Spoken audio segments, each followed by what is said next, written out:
18º dia. O batismo diário do Espírito Santo, parte 2. Compreendendo o significado. O batismo no Espírito Santo não é uma experiência separada da que você experimentou no dia de seu batismo. É uma continuação e renovação dessa experiência. Na palavra de Deus não existe essa doutrina de um outro batismo. O ensino sagrado é: há um só Senhor, uma só fé, um só batismo. Efésios 4 verso 5. O que entendemos das Escrituras a respeito desse assunto é que quando uma pessoa aceita Cristo como Salvador, ela recebe esse dom como garantia de sua salvação. O desafio de cada pessoa que já experimentou essa bênção é permanecer nela e permitir que a mesma seja renovada diariamente. O que significa, então, ser batizado no Espírito Santo? Significa receber o Espírito Santo na conversão e nele permanecer. Significa andar no Espírito. Gálatas 5 verso 5. Significa ser continuamente cheio do Espírito Santo. Efésios 5 verso 18. Ponto. Reflexões sobre o Espírito Santo. Página 81. Para Fromm, em seu livro A Vinda do Consolador, o batismo do Espírito Santo é a comunicação da vida de Deus à natureza humana. É a entrada de Deus mediante o Espírito, para habitar na alma. Não é sinônimo de manifestação dos dons do Espírito. É radicalmente diferente da mera aparência espiritual. É aquela presença que expurga, limpa, consome e produz energia como se fosse fogo. Leroy Fromm, A Vinda do Consolador, página 150. Diariamente Jesus recebia novo batismo do Espírito Santo. Ou seja, uma nova dotação da unção e, então, saía para pregar e testemunhar. Vivia, meditava e orava não para si mesmo, mas para os outros. Depois de passar horas com Deus, apresentava-se manhã após manhã para comunicar aos homens a luz do céu. Cotidianamente recebia novo batismo do Espírito Santo. Nas primeiras horas do novo dia o Senhor, Deus, o despertava de seu repouso, e sua alma e lábios eram ungidos de graça para que a pudesse transmitir a outros. Parábolas de Jesus, página 139.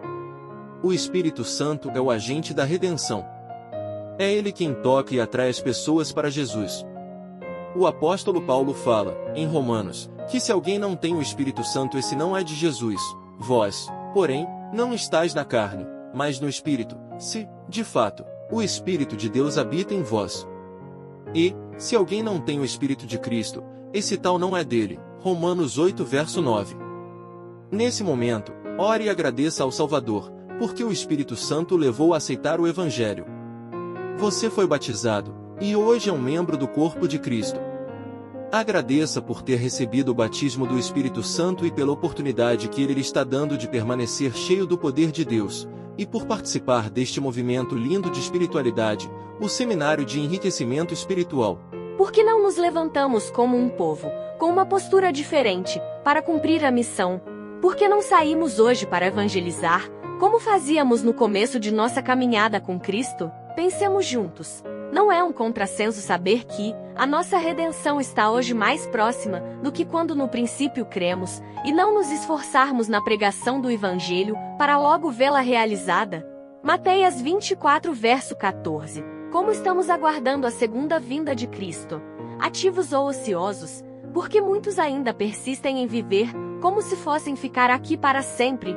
Em oração, vamos meditar nos textos a seguir, reacendendo o fogo do primeiro amor. O calor de seu primeiro amor está gelado, e a menos que homens e mulheres sejam regados pelo batismo do Espírito Santo, seu castiçal será removido de seu lugar, a não ser que se arrependam e pratiquem as primeiras obras. As primeiras obras da igreja foram vistas quando os crentes procuraram os amigos, parentes e conhecidos, e com o coração transbordando de amor, contaram a história do que Jesus era para eles, e do que eles eram para Jesus. Testemunhos para ministros, página 168. Segredo para evangelizar com poder: devem pôr-se em íntima ligação com o grande mestre, para poderem ser diariamente ensinados por Deus. Devem lutar com Deus em fervorosa oração pelo batismo do Espírito Santo, para que possam atender às necessidades de um mundo que perece no pecado. Todo o poder é prometido aos que saem com fé para proclamar o Evangelho eterno.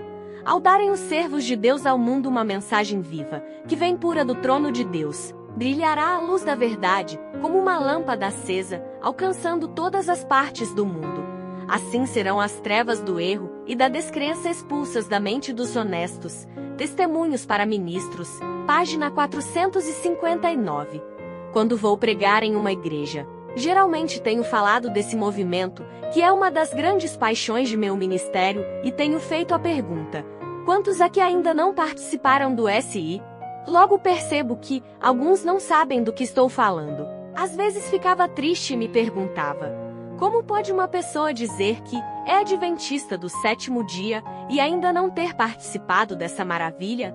Em meu íntimo apenas orava para que, de alguma maneira, o Espírito Santo chegasse ao coração desses irmãos. Como gostaria de ver cada membro de minha igreja desenvolvendo e consolidando o hábito de buscar a Deus nas primeiras horas de cada manhã, sendo batizado pelo Espírito Santo, recebendo o poder para testemunhar e dizer ao mundo que Jesus é o Salvador e a única esperança. Examinando a palavra profética, deparei-me com uma passagem que me trouxe mais ânimo e motivação na divulgação e implementação do movimento. É uma profecia que diz que a chuva seródia não virá sobre todos, mas somente sobre aqueles que se interessam por ela e a buscam para, com mais poder, pregarem o Evangelho. Leia, em espírito de oração e meditação. Guarde em seu coração. Precisa haver um reavivamento e uma reforma, sob a ministração do Espírito Santo. Reavivamento e reforma são duas coisas diversas. Reavivamento significa renovação da vida espiritual, um avivamento das faculdades da mente e do coração, uma ressurreição da morte espiritual. Reforma significa uma reorganização, uma mudança nas ideias e teorias, hábitos e práticas. A reforma não trará o bom fruto da justiça a menos que seja ligada com o reavivamento do Espírito. Reavivamento e reforma devem efetuar a obra que lhes é designada, e no realizá-la, precisam fundir-se. Mensagens escolhidas, volume 1, página 128. Meu compromisso: orar pela renovação do batismo com o Espírito Santo. Orar por meus amigos. Viver na presença de Cristo. Testemunhar acerca do Evangelho. Adorar a Deus com os dízimos e as ofertas, de forma sistemática e proporcional às rendas.